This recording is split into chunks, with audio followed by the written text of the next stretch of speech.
En partie du Spiroudome, situé à proximité des terrils, preuve du passé industriel de la cité Carolo. Aujourd'hui, 2 abandons à signaler. Tom Stubb et Dominique Cornu ont quitté la course. Ils étaient donc 94 au départ ce matin. Pour Matthew Goss, vainqueur hier après une échappée au long cours, place à la récupération. En revanche, Freddy Bichot, qui retrouve le maillot jaune, devra rester attentif car les écarts sont minimes. J'ai que 6 secondes sur Philippe Gilbert et on connaît sa pointe de vitesse. Et après 8 secondes sur le 3e, donc c'est vraiment serré quand on sait qu'il y a 10 secondes de bonif pour le vainqueur d'étape. Donc bon, on va avoir le poids de la course, mais je pense que ceux qui voudront gagner aussi le général, ils vont être obligés de contrôler les échappées parce que je suis pas le favori pour les sprints massifs. À midi, le peloton est donc parti de Charleroi, direction Perway, dans le Brabant wallon. 195 km sont au programme de cette journée sans grande difficulté. Avec seulement 2 côtes à gravir, le peloton pourrait à nouveau sourire à un sprinter. Dans la première heure de course, les attaques sont nombreuses. Gourg tente notamment sa chance avec Roux et Wyss, sans succès. Il faut attendre la traversée d'Erqueline au kilomètre 37 pour assister à la première réelle échappée. 11 coureurs sortent du peloton.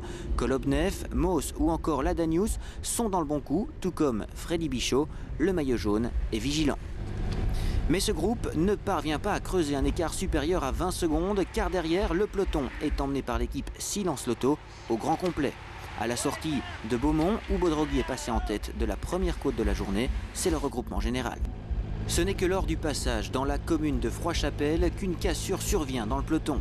29 coureurs se détachent, on retrouve 12 Belges aux avant-postes, Van Endert, Bakelans ou encore Amorizon, mais les plus dangereux au général, ce sont Kolobnev, Franck, Offredo et Devon Haynes.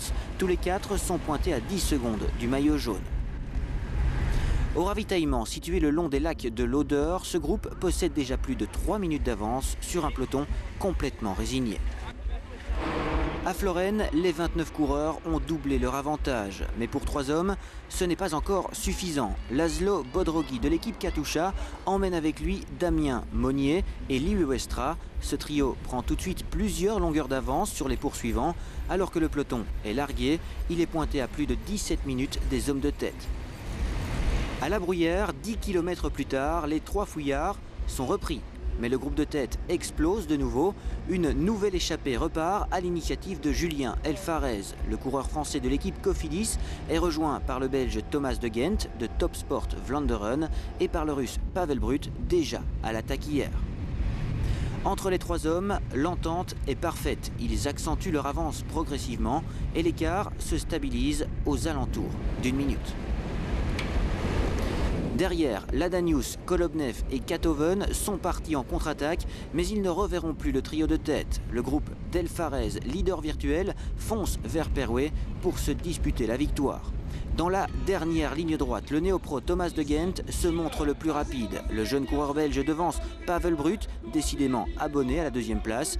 Pour Julien Elfarez, 3e de l'étape, il peut se consoler avec le maillot jaune. Le français de l'équipe Cofidis fait la bonne opération de la journée. Il est le nouveau leader de la course et possède 30 secondes d'avance sur Pavel Brut à une journée de la fin du Tour de Wallonie.